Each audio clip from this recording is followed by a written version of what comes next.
My name is Greta. It was always just the three of us. My loving husband, our only son, Leonardo, and me.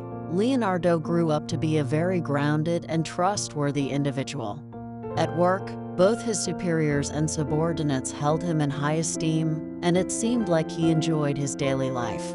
One day, out of the blue, Leonardo reached out, saying, "I'm coming home this weekend." Considering he usually only comes home around the end of the year, I found it a bit weird that he'd be visiting without any specific occasion.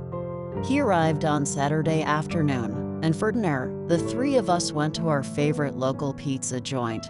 I had been a regular there since before Leonardo was born, so the owner was excited to see him after such a long time. As we settled down after our meal with a serious look on his face, Leonardo began, "They's someone I want to marry."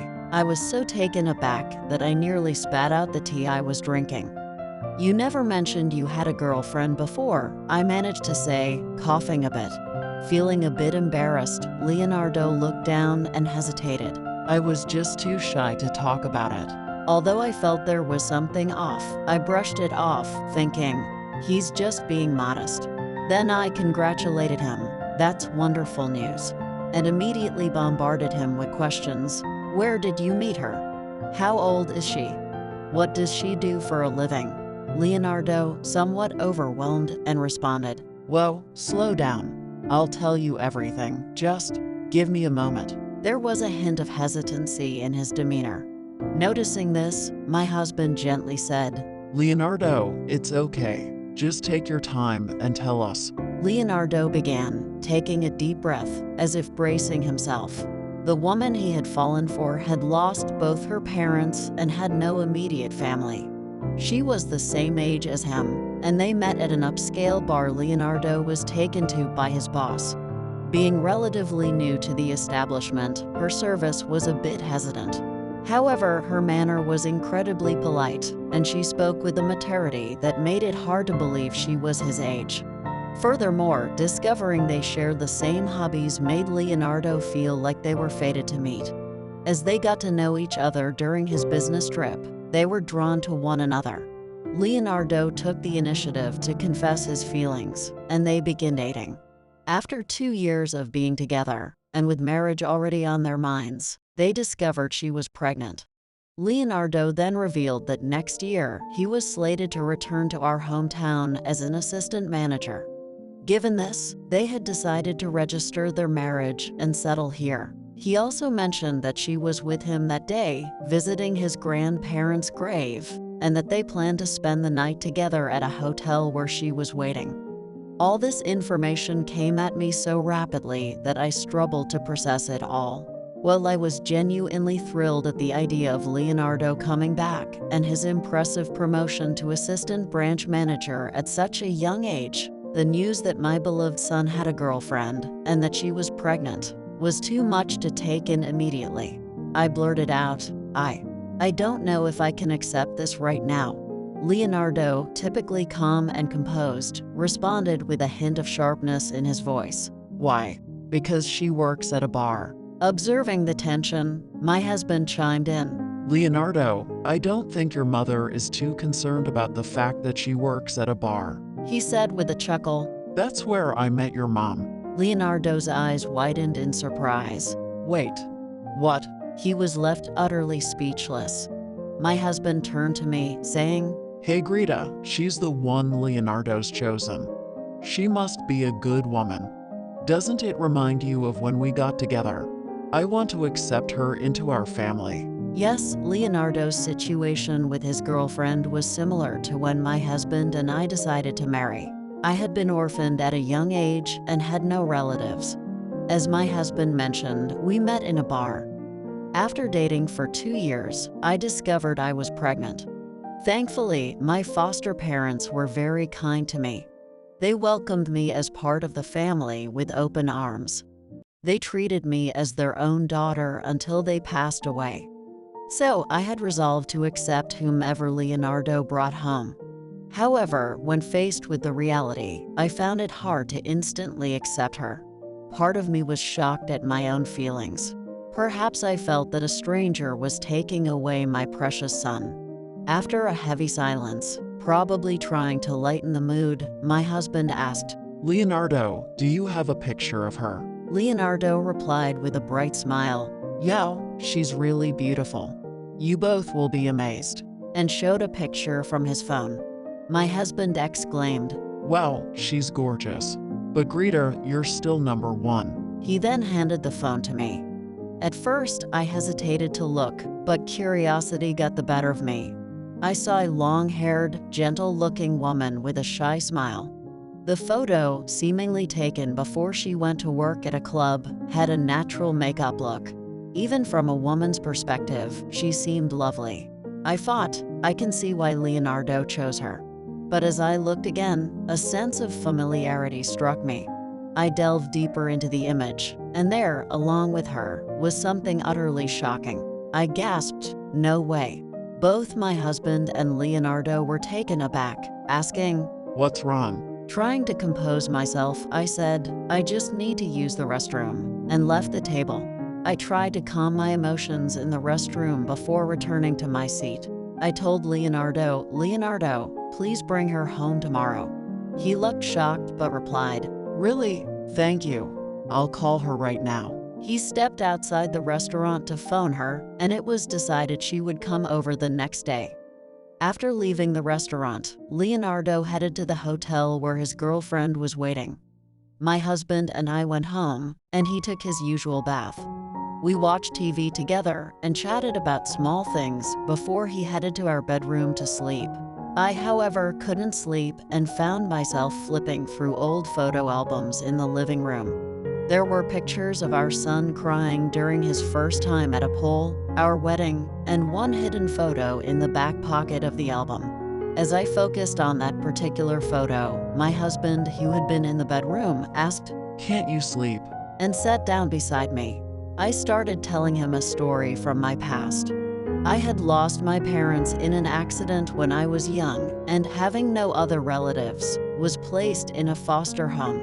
There, a girl 2 years older than me named Emma often spoke to me, and we quickly became close. Like me, Emma had lost her parents in an accident and was one of the kids placed in the foster care system.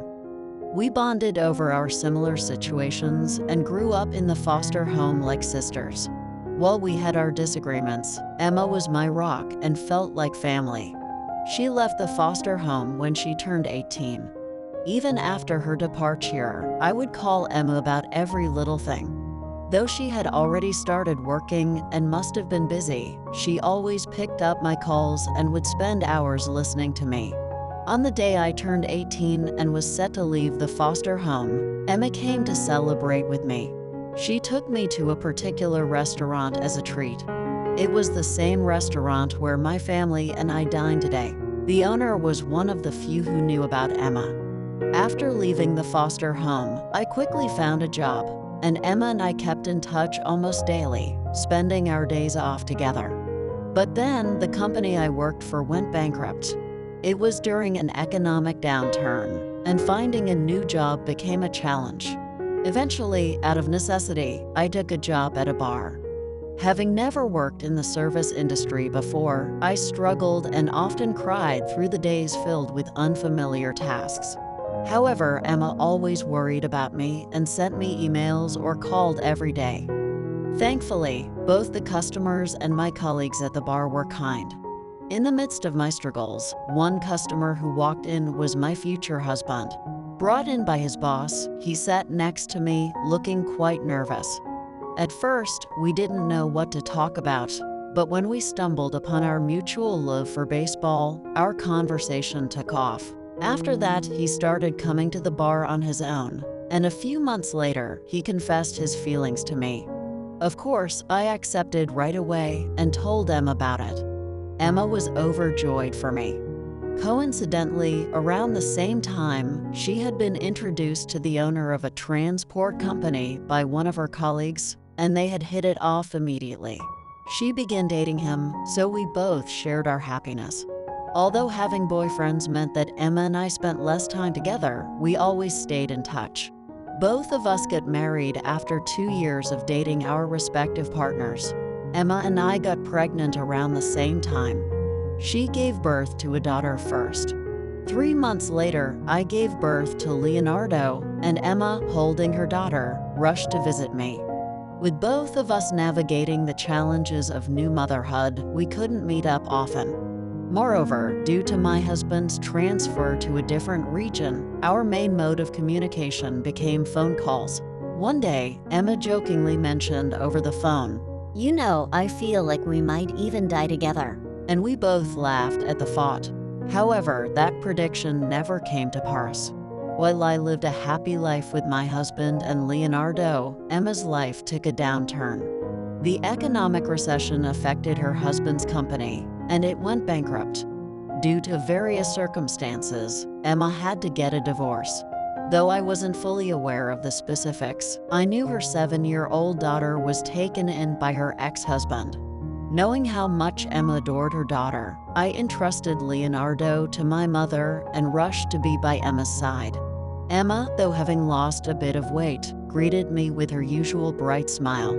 Contrary to my worries, she laughed and said, "It's not like we divorced because we hated each other.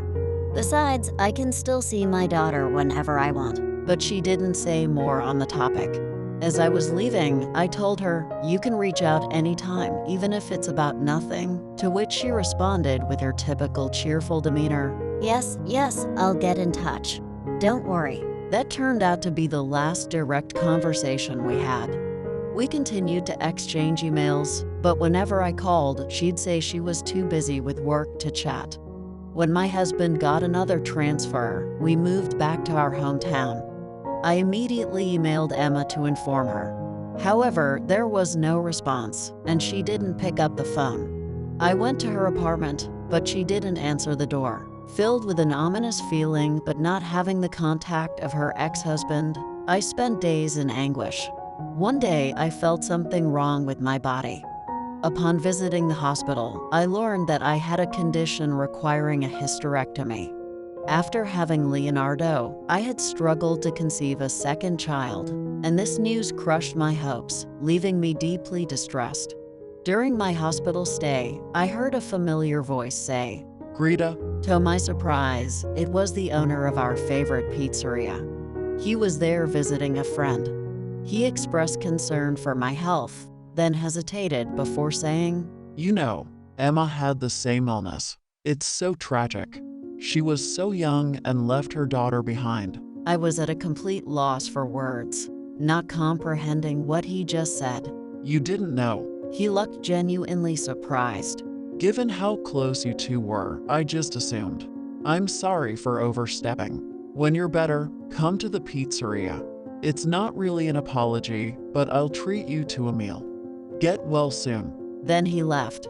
The realization struck me hard, and I learned that Emma had been hospitalized in the same hospital. Her passing coincided with our return to our hometown. After a long battle with her illness, she had passed away, with her ex-husband and daughter by her side.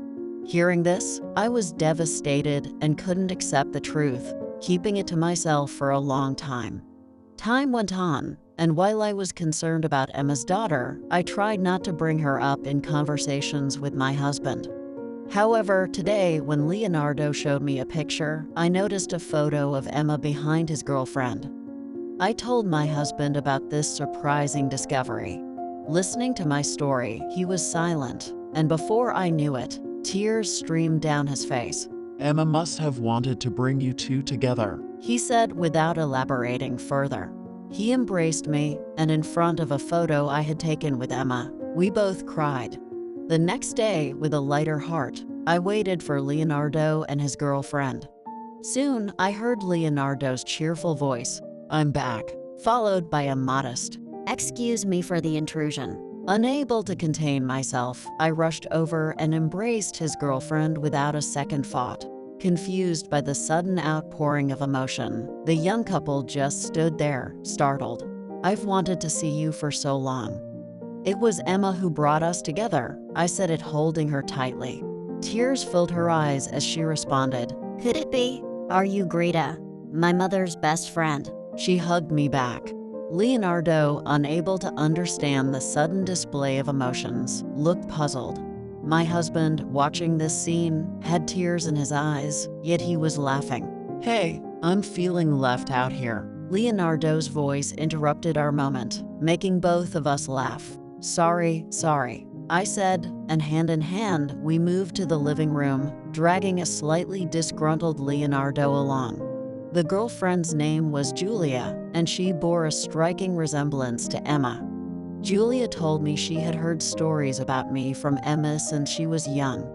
Even after Emma passed away, she always hoped to meet me someday. After Emma's death, Julia lost any connection to me and couldn't find a way to contact me. When Julia was 10, her father died in an accident. With both her grandparents also passing away, she was left with no family and was sent to an orphanage. When Julia turned 18, the head of the orphanage gave her a box. Leonardo said, It seems your father intended to give this to you when you turned 18. The box was labeled for Julia at 18. For some reason, Julia couldn't open the box right away. Time passed, and she almost forgot about it. But when she discovered she was pregnant, she felt an urge to open it. Inside, she found a mobile phone with a charger. After charging the phone, she found emails from me and some pictures of me and Emma. Julia told me, I thought I might be able to meet Greta soon. Hearing this, my husband said, It seems Emma brought us together. And Leonardo exclaimed, I always said I wanted to meet someone special. It must have been destiny. We all laughed together. Finally, I was able to accept Emma's death, and together with Julia, we visited her grave. There, I felt Emma's smiling presence. After that, Leonardo and Julia got married. Julia gave birth to a lovely daughter, and now the 5 of us live together as a family. I suggested to Julia, how about the 3 of you rent an apartment nearby? But Julia replied, I want to make lots of memories with you. Living together would be better, right, Leonardo? So we decided to live together. Julia is bright, and we are caring like Emma is a wonderful daughter-in-law. I'm a very happy mother-in-law.